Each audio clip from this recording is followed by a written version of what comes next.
अथ श्री संतान गणपति स्तोत्रम्। श्री गणेशाय नमः। ओम नमोस्तु गणनाथाय सिद्धिबुद्धिप्रदाय च सर्वप्रदाय देवाय पुत्रवृद्धिप्रदाय च गुरुधराय गुरवे गोप्त्रे गुह्यासिताय च गोप्याय गोपितशेष भुवनाय चिदात्मने विश्वमूलाय भव्याय विश्वसृष्टिकराय ते नमो नमस्ते सत्याय सत्यपूर्णाय शुण्डिने एकदन्ताय शुद्धाय सुमुखाय नमो नमः प्रपन्नजनपालाय प्रणतार्ति विनाशिने शरणं भव देवेश सन्ततिं सुदृढां कुरु भविष्यन्ति च ये पुत्रा मत्कुले गणनायक ते सर्वे तव पूजार्थे निरतः सुरवरो मतः पुत्रप्रदमिदं स्तोत्रं सर्वसिद्धिप्रदायकम्। अथ श्री संकटनाशन गणेश स्तोत्रम्। प्रणम्यं शिरसा देवं गौरीपुत्रं विनायकं भक्तावासं स्मरे नित्यम् आयुष्कामार्थसिद्धये प्रथमं वक्रतुण्डं च एकदन्तं द्वितीयकं तृतीयं कृष्णं पिङ्गाक्षं गजवक्त्रं चतुर्थकं लम्बोदरं पञ्चमं च षष्ठं विकटमेव च सप्तमं वेघ्नराजेन्द्रं धूम्रवर्णं तथाष्टमं नवमं भालचन्द्रं च दशमं तु विनायकम् एकादशं गणपतिं द्वादशं तु गजाननं द्वादशैतानि नामानि त्रिसन्ध्यं यः पठेन्नर न च विघ्नभयं तस्य सर्वसिद्धिकरं प्रभो। विद्यार्थी लभते विद्यां धनार्थी लभते धनं पुत्रार्थी लभते पुत्रान् मोक्षार्थी लभते गतिं जपेत् गणपतिं स्तोत्रं षड्भिस्मार्षः फलं लभेत् संवत्सरेण सिद्धिं च लभते नात्र संशयः। अष्टभ्यो ब्राह्मणेभ्यश्च लिखित्वां यः समर्पयेत् तस्य विद्या भवेत् सर्वा गणेशस्य प्रसादतः। अथ श्री गणपतिमङ्गलाष्टकम्।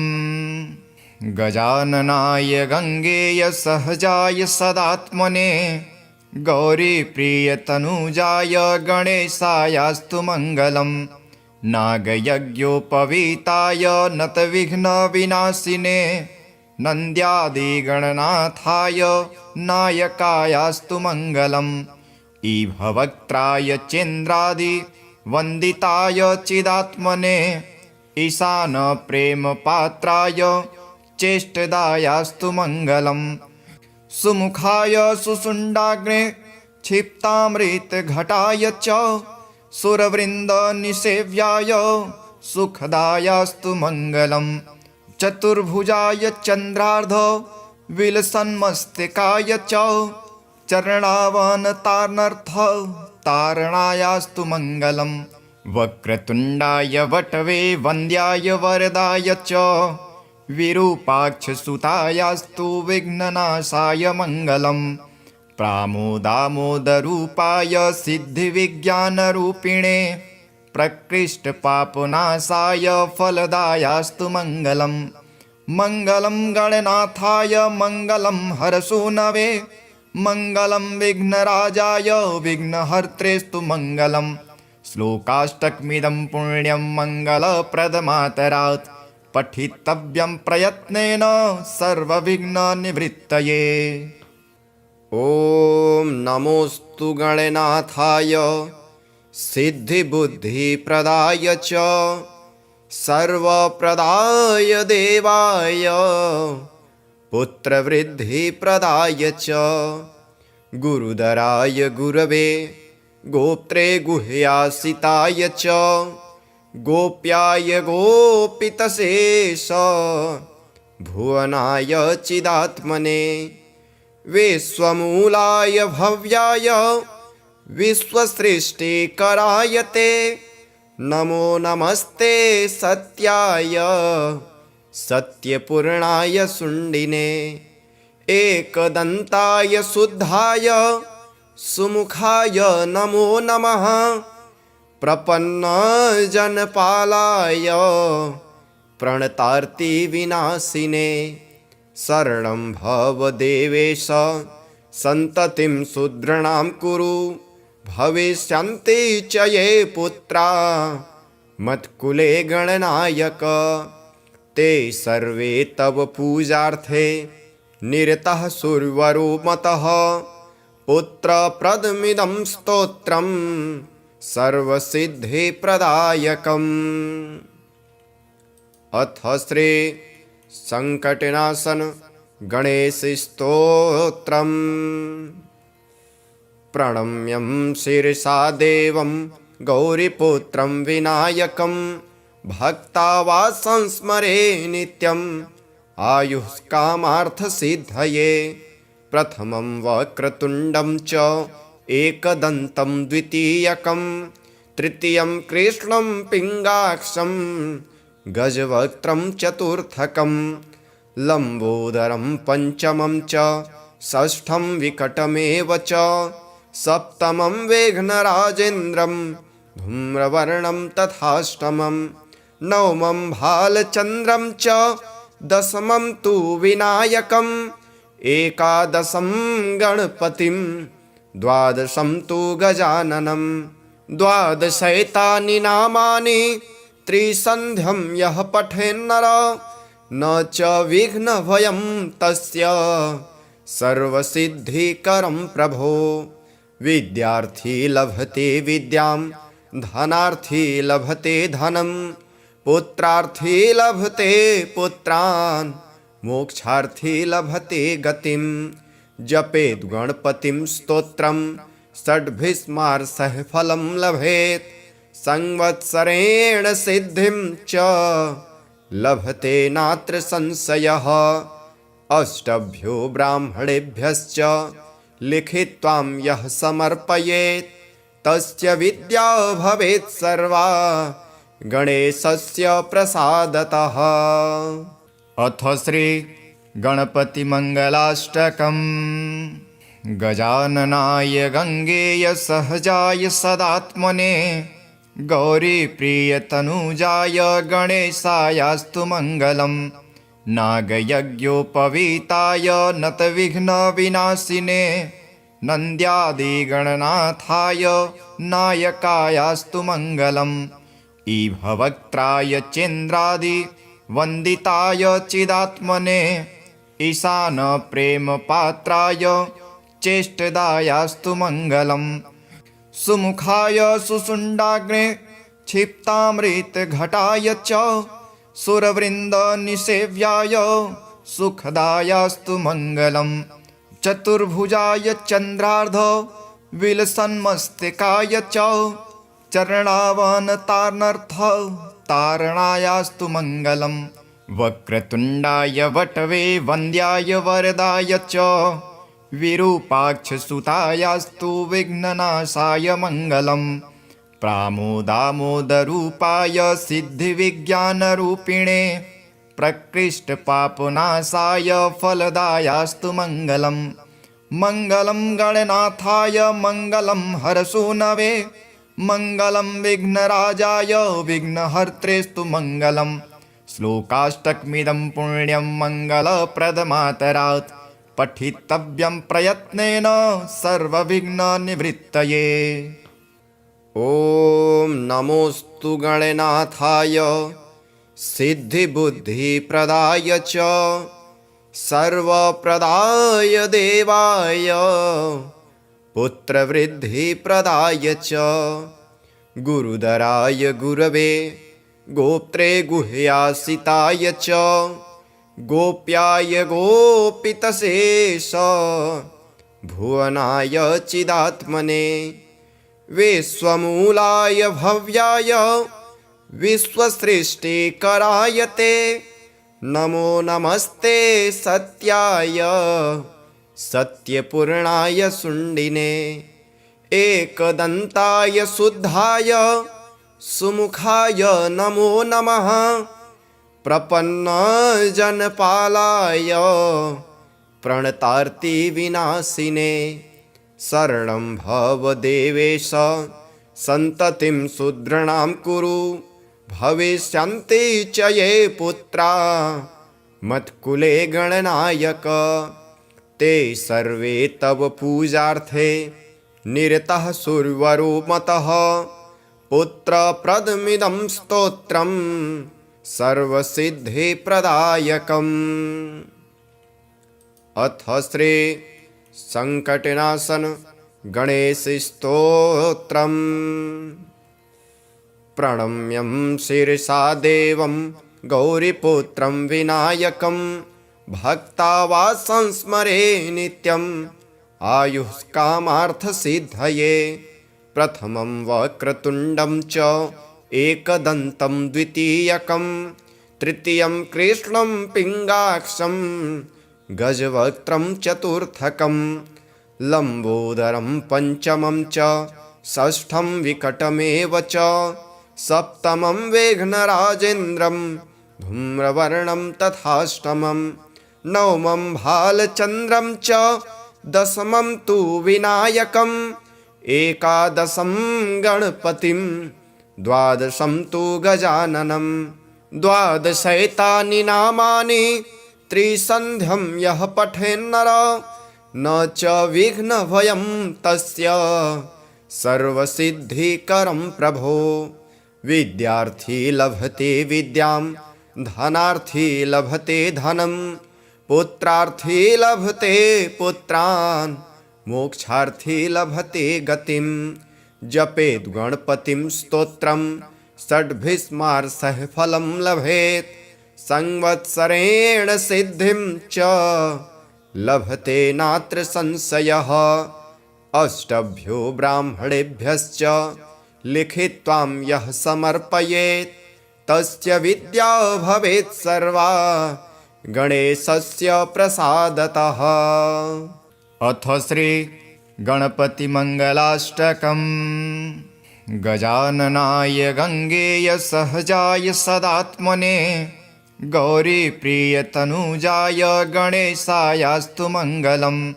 नागयज्ञोपवीताय नतविघ्नविनाशिने नन्द्यादिगणनाथाय नायकायास्तु मङ्गलम्। ईभवक्त्राय चेन्द्रादि वन्दिताय चिदात्मने ईशानप्रेमपात्राय चेष्टदायास्तु मङ्गलम्। सुमुखाय सुषुण्डाग्ने क्षिप्तामृतघटाय च सुरवृन्दनिसेव्याय सुखदायास्तु मङ्गलम्। चतुर्भुजाय चन्द्रार्ध विलसन्मस्तिकाय च चरणावनतार्नर्थ तारणायास्तु मङ्गलम्। वक्रतुण्डाय वटवे वन्द्याय वरदाय च विरूपाक्षसुतायास्तु विघ्ननाशाय मङ्गलम्। प्रामोदामोदरूपाय सिद्धिविज्ञानरूपिणे प्रकृष्टपापनाशाय फलदायास्तु मङ्गलम्। मङ्गलं गणनाथाय मङ्गलं हरसूनवे मङ्गलं विघ्नराजाय विघ्नहर्त्रेस्तु मङ्गलम्। श्लोकाष्टकमिदं पुण्यं मङ्गलप्रदमातरात् पठितव्यं प्रयत्नेन सर्वविघ्ननिवृत्तये।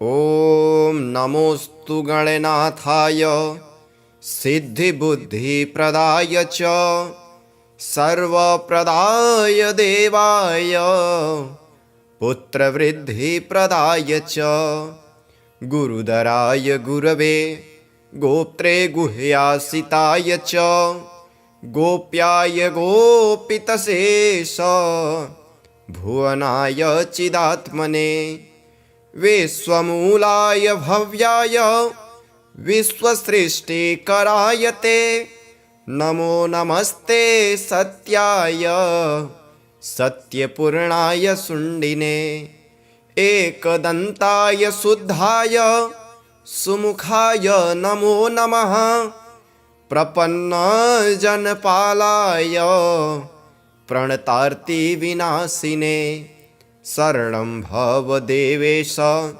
सन्ततिं शूद्राणां कुरु भविष्यन्ति च ये पुत्रा मत्कुले गणनायक ते सर्वे तव पूजार्थे निरतः सुरवरो मतः पुत्रप्रदमिदं स्तोत्रं सर्वसिद्धिप्रदायकम्। अथ श्री संकटनाशन गणेशस्तोत्रम्। प्रणम्यं शिरसा देवं गौरीपुत्रं विनायकं भक्तावासं स्मरे नित्यम् आयुष्कामार्थसिद्धये प्रथमं वक्रतुण्डं च एकदन्तं द्वितीयकं तृतीयं कृष्णं पिङ्गाक्षं गजवक्त्रं चतुर्थकं लम्बोदरं पञ्चमं च षष्ठं विकटमेव च सप्तमं वेघ्नराजेन्द्रं धूम्रवर्णं तथाष्टमं नवमं भालचन्द्रं च दशमं तु विनायकम् एकादशं गणपतिं द्वादशं तु गजाननं द्वादशैतानि नामानि त्रिसन्ध्यं यः पठेन्नर न च विघ्नभयं तस्य सर्वसिद्धिकरं प्रभो। विद्यार्थी लभते विद्यां धनार्थी लभते धनं पुत्रार्थी लभते पुत्रान् मोक्षार्थी लभते गतिं जपेत् गणपतिं स्तोत्रं षड्भिस्मार्षः फलं लभेत् संवत्सरेण सिद्धिं च लभते नात्र संशयः। अष्टभ्यो ब्राह्मणेभ्यश्च लिखित्वां यः समर्पयेत् तस्य विद्या भवेत् सर्वा गणेशस्य प्रसादतः। अथ श्री गणपतिमङ्गलाष्टकम्। गजाननाय गङ्गेय सहजाय सदात्मने गौरीप्रियतनुजाय गणेशायास्तु मङ्गलम् नागयज्ञोपवीताय नतविघ्नविनाशिने नन्द्यादिगणनाथाय नायकायास्तु मङ्गलम् ईभवक्त्राय चेन्द्रादि वन्दिताय चिदात्मने ईशानप्रेमपात्राय चेष्टदायास्तु मङ्गलम् सुमुखाय सुषुण्डाग्ने क्षिप्तामृतघटाय च सुरवृन्दनिसेव्याय सुखदायास्तु मङ्गलम् चतुर्भुजाय चन्द्रार्ध विलसन्मस्तिकाय च चरणावनतार्नर्थ तारणायास्तु मङ्गलम् वक्रतुण्डाय वटवे वन्द्याय वरदाय च विरूपाक्षसुतायास्तु विघ्ननाशाय मङ्गलम् प्रामोदामोदरूपाय सिद्धिविज्ञानरूपिणे प्रकृष्टपापनाशाय फलदायास्तु मङ्गलम् मङ्गलं गणनाथाय मङ्गलं हरसूनवे मङ्गलं विघ्नराजाय विघ्नहर्त्रेस्तु मङ्गलम् श्लोकाष्टकमिदं पुण्यं मङ्गलप्रदमातरात् पठितव्यं प्रयत्नेन सर्वविघ्ननिवृत्तये।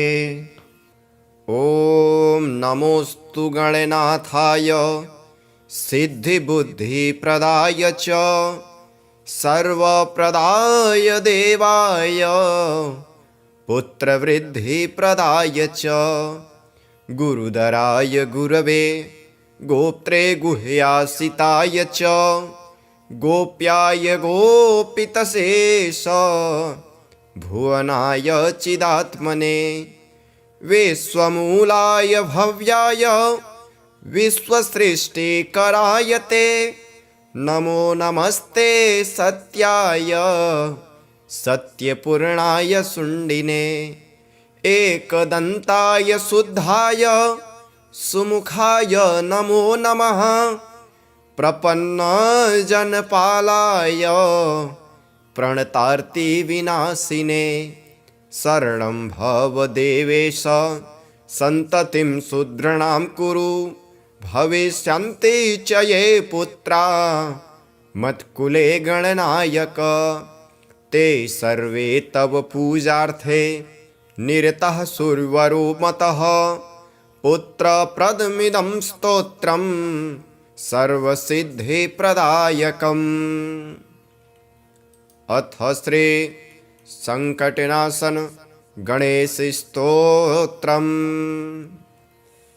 प्रणम्यं शिरसा देवं गौरीपुत्रं विनायकं भक्तावा संस्मरे नित्यम् आयुष्कामार्थसिद्धये प्रथमं वक्रतुण्डं च एकदन्तं द्वितीयकं तृतीयं कृष्णं पिङ्गाक्षं गजवक्त्रं चतुर्थकं लम्बोदरं पञ्चमं च षष्ठं विकटमेव च सप्तमं वेघ्नराजेन्द्रं धूम्रवर्णं तथाष्टमं नवमं भालचन्द्रं च दशमं तु विनायकम् एकादशं गणपतिं द्वादशं तु गजाननं द्वादशैतानि नामानि त्रिसन्ध्यं यः पठेन्नर न च विघ्नभयं तस्य सर्वसिद्धिकरं प्रभो।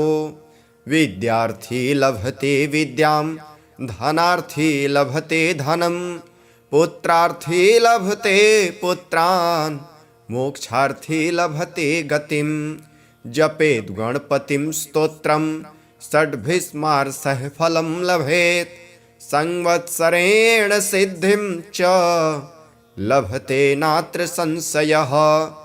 अष्टभ्यो ब्राह्मणेभ्यश्च लिखित्वां यः समर्पयेत् तस्य विद्या भवेत् सर्वा गणेशस्य प्रसादतः। अथ श्री गणपतिमङ्गलाष्टकम्।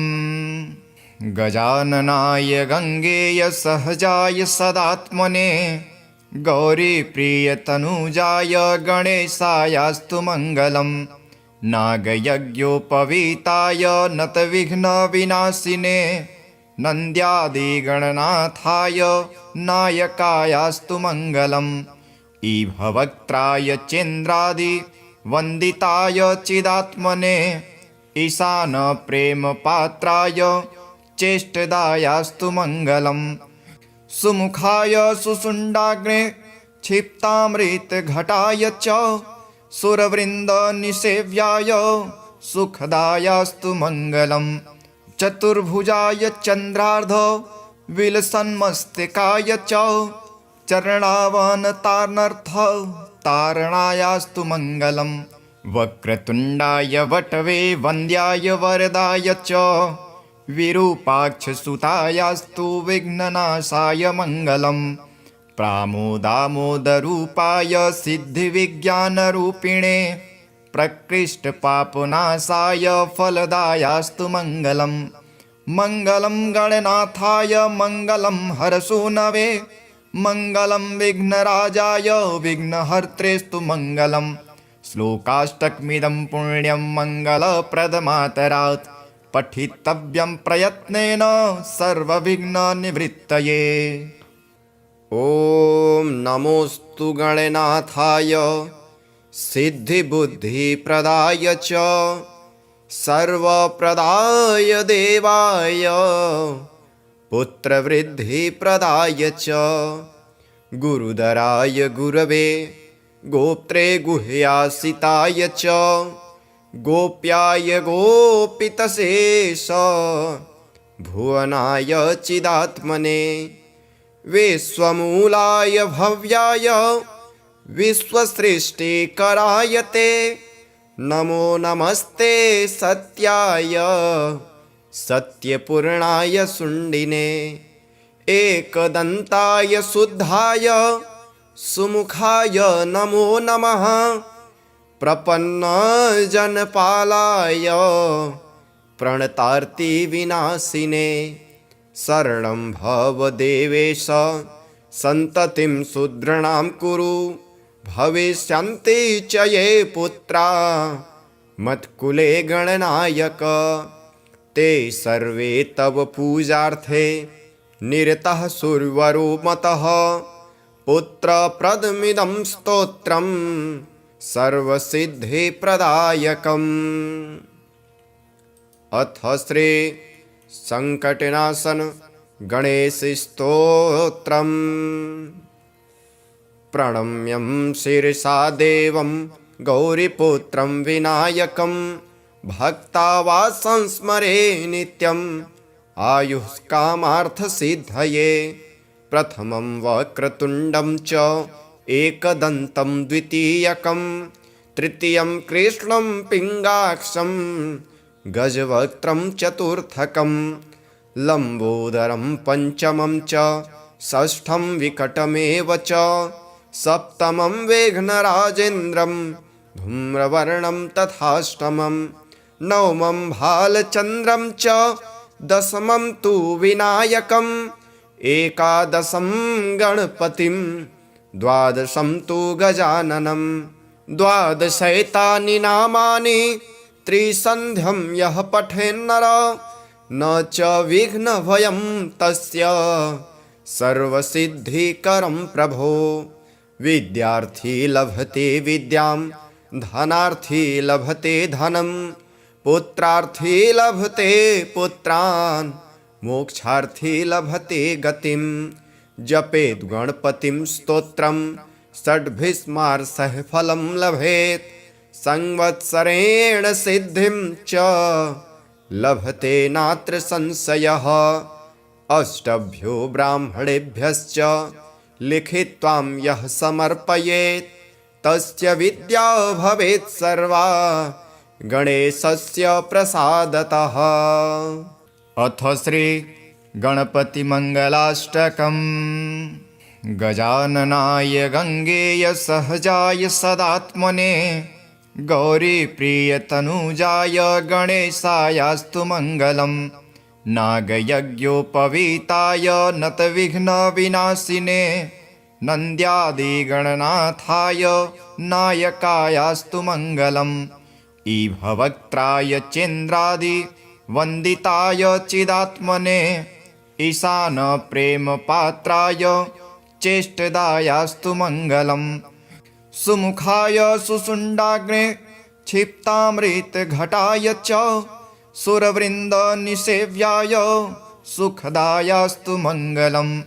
चतुर्भुजाय चन्द्रार्ध विलसन्मस्तिकाय च चरणावनतार्नर्थ तारणायास्तु मङ्गलम्। वक्रतुण्डाय वटवे वन्द्याय वरदाय च विरूपाक्षसुतायास्तु विघ्ननाशाय मङ्गलम्। प्रामोदामोदरूपाय सिद्धिविज्ञानरूपिणे प्रकृष्टपापनाशाय फलदायास्तु मङ्गलम्। मङ्गलं गणनाथाय मङ्गलं हरसूनवे मङ्गलं विघ्नराजाय विघ्नहर्त्रेस्तु मङ्गलम्। श्लोकाष्टकमिदं पुण्यं मङ्गलप्रदमातरात् पठितव्यं प्रयत्नेन सर्वविघ्ननिवृत्तये। ॐ नमोऽस्तु गणनाथाय सिद्धिबुद्धिप्रदाय च सर्वप्रदाय देवाय पुत्रवृद्धिप्रदाय च गुरुधराय गुरवे गोप्त्रे गुह्यासिताय च गोप्याय गोपितशेष भुवनाय चिदात्मने विश्वमूलाय भव्याय विश्वसृष्टिकराय ते नमो नमस्ते सत्याय सत्यपूर्णाय शुण्डिने एकदन्ताय शुद्धाय सुमुखाय नमो नमः प्रपन्नजनपालाय प्रणतार्तिविनाशिने शरणं भव देवेश सन्ततिं शूद्राणां कुरु भविष्यन्ति च ये पुत्रा मत्कुले गणनायक ते सर्वे तव पूजार्थे निरतः सुरवरो मतः पुत्रप्रदमिदं स्तोत्रं सर्वसिद्धिप्रदायकम्। अथ श्री संकटनाशन गणेशस्तोत्रम्। प्रणम्यं शिरसा देवं गौरीपुत्रं विनायकं भक्तावासं स्मरे नित्यम् आयुष्कामार्थसिद्धये। प्रथमं वक्रतुण्डं च एकदन्तं द्वितीयकं तृतीयं कृष्णं पिङ्गाक्षं गजवक्त्रं चतुर्थकं लम्बोदरं पञ्चमं च षष्ठं विकटमेव च सप्तमं वेघ्नराजेन्द्रं धूम्रवर्णं तथाष्टमं नवमं भालचन्द्रं च दशमं तु विनायकम् एकादशं गणपतिं द्वादशं तु गजाननं द्वादशैतानि नामानि त्रिसन्ध्यं यः पठेन्नर न च विघ्नभयं तस्य सर्वसिद्धिकरं प्रभो।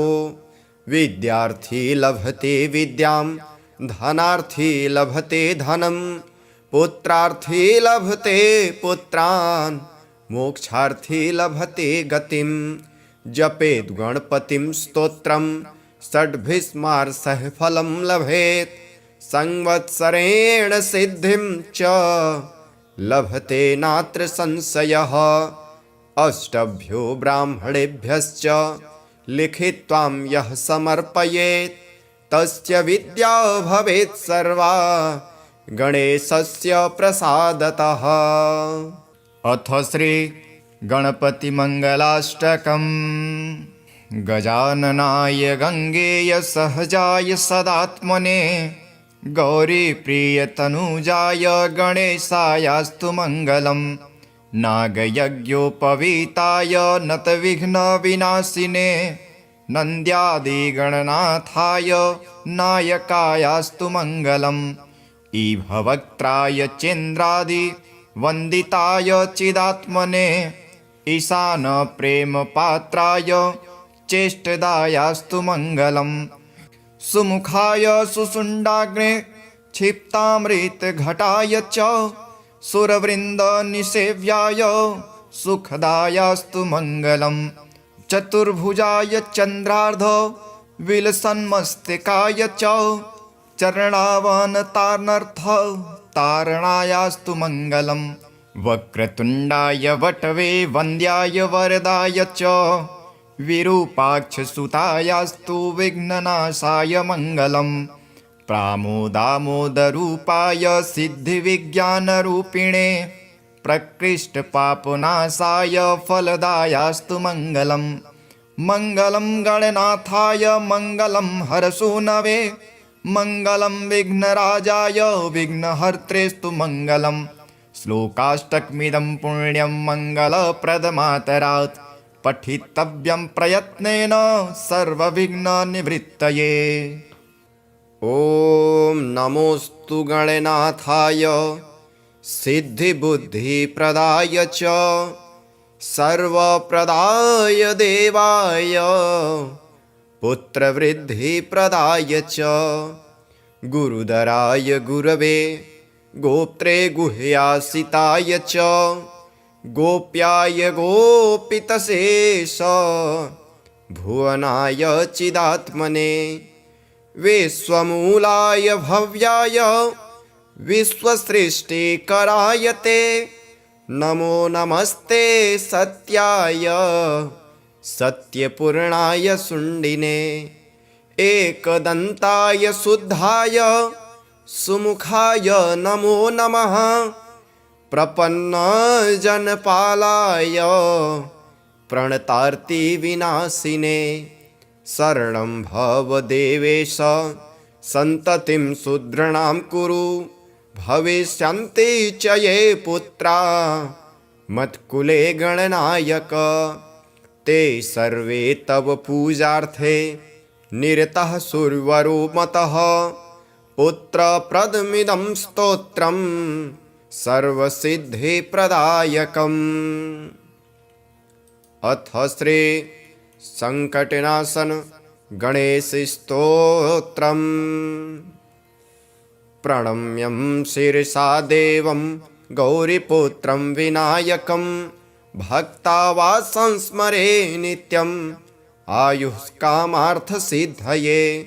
प्रथमं वक्रतुण्डं च एकदन्तं द्वितीयकं तृतीयं कृष्णं पिङ्गाक्षं गजवक्त्रं चतुर्थकं लम्बोदरं पञ्चमं च षष्ठं विकटमेव च सप्तमं वेघ्नराजेन्द्रं धूम्रवर्णं तथाष्टमं नवमं भालचन्द्रं च दशमं तु विनायकम् एकादशं गणपतिं द्वादशं तु गजाननं द्वादशैतानि नामानि त्रिसन्ध्यं यः पठेन्नर न च विघ्नभयं तस्य सर्वसिद्धिकरं प्रभो। विद्यार्थी लभते विद्यां धनार्थी लभते धनं पुत्रार्थी लभते पुत्रान् मोक्षार्थी लभते गतिं। जपेत् गणपतिं स्तोत्रं षड्भिस्मार्षः फलं लभेत् संवत्सरेण सिद्धिं च लभते नात्र संशयः। अष्टभ्यो ब्राह्मणेभ्यश्च लिखित्वां यः समर्पयेत् तस्य विद्या भवेत् सर्वा गणेशस्य प्रसादतः। अथ श्री गणपतिमङ्गलाष्टकम्। गजाननाय गङ्गेय सहजाय सदात्मने गौरीप्रियतनुजाय गणेशायास्तु मङ्गलम्। नागयज्ञोपवीताय नतविघ्नविनाशिने नन्द्यादिगणनाथाय नायकायास्तु मङ्गलम्। ईभवक्त्राय चेन्द्रादिवन्दिताय चिदात्मने ईशानप्रेमपात्राय चेष्टदायास्तु मङ्गलम्। सुमुखाय सुषुण्डाग्ने क्षिप्तामृतघटाय च सुरवृन्दनिसेव्याय सुखदायास्तु मङ्गलम्। चतुर्भुजाय चन्द्रार्ध विलसन्मस्तिकाय च चरणावनतार्नर्थ तारणायास्तु मङ्गलम्।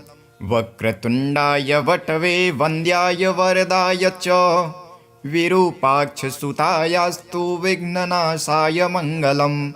प्रामोदामोदरूपाय सिद्धिविज्ञानरूपिणे प्रकृष्टपापनाशाय फलदायास्तु मङ्गलम्।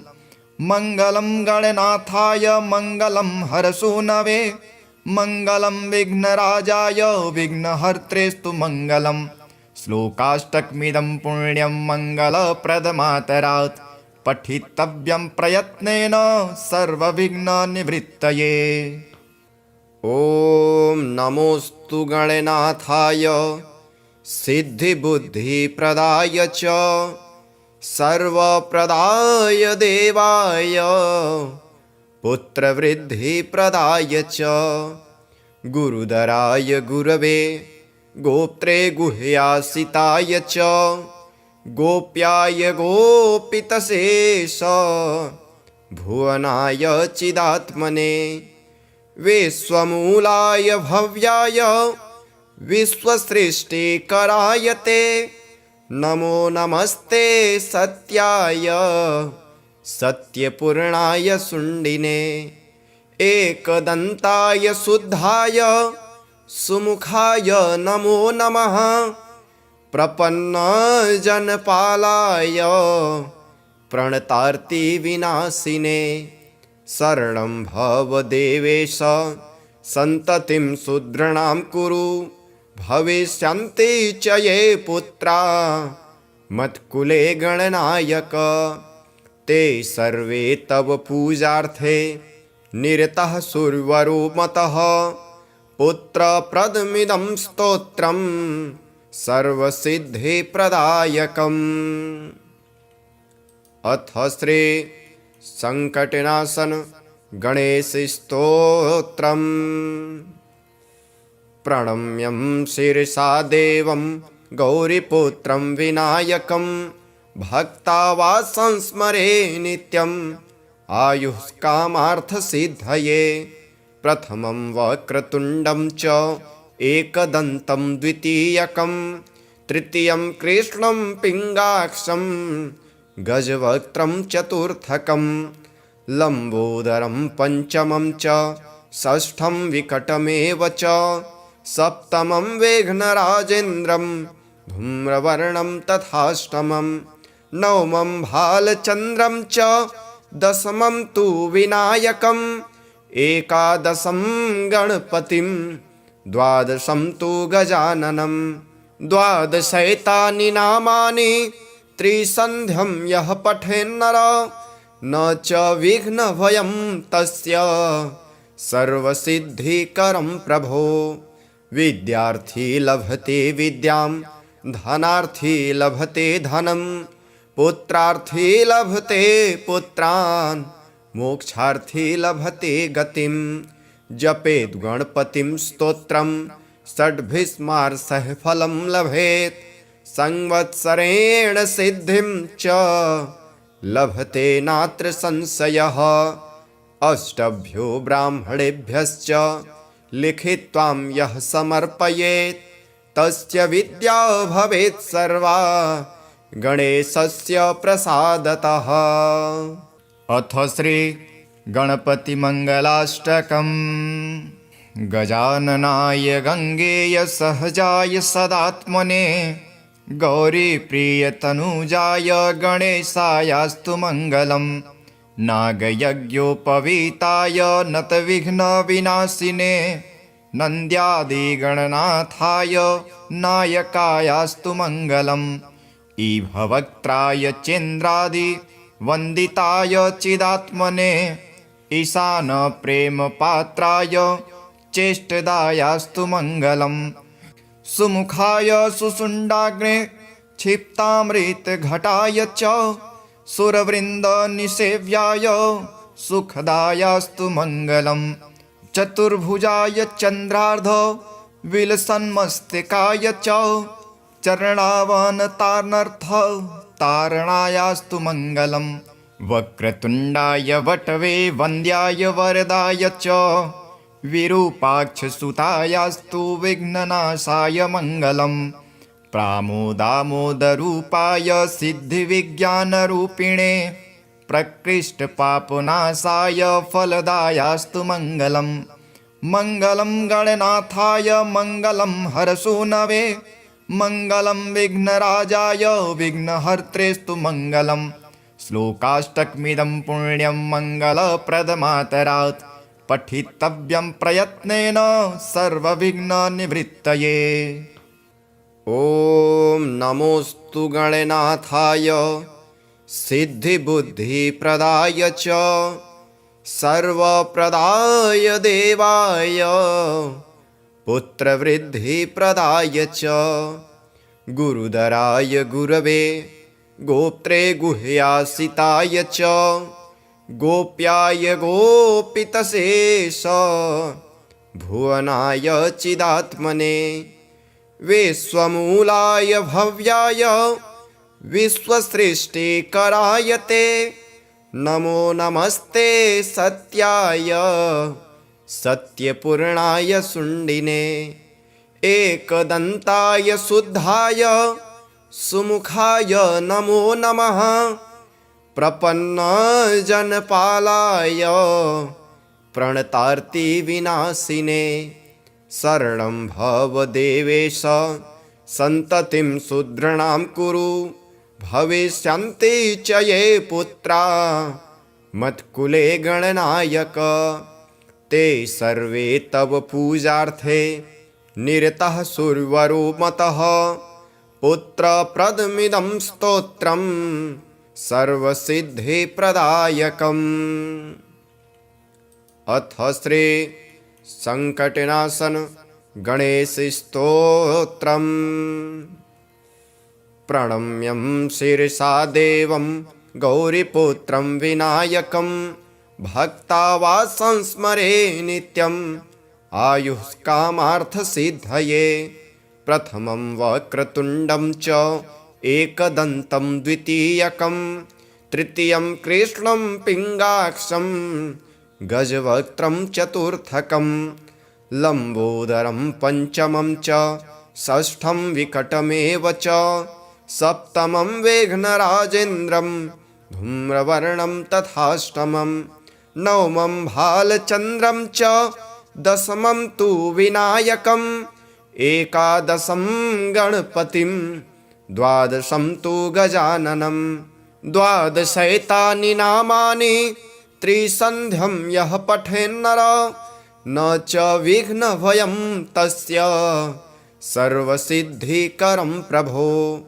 विद्यार्थी लभते विद्यां धनार्थी लभते धनं पुत्रार्थी लभते पुत्रान् मोक्षार्थी लभते गतिं।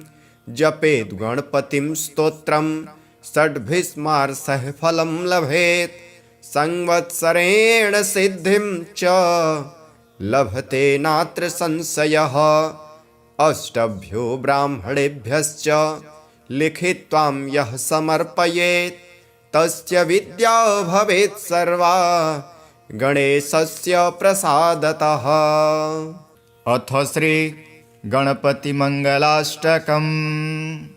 गजाननाय गङ्गेय सहजाय सदात्मने गौरीप्रियतनुजाय गणेशायास्तु मङ्गलम्। नागयज्ञोपवीताय नतविघ्नविनाशिने नन्द्यादिगणनाथाय नायकायास्तु मङ्गलम्।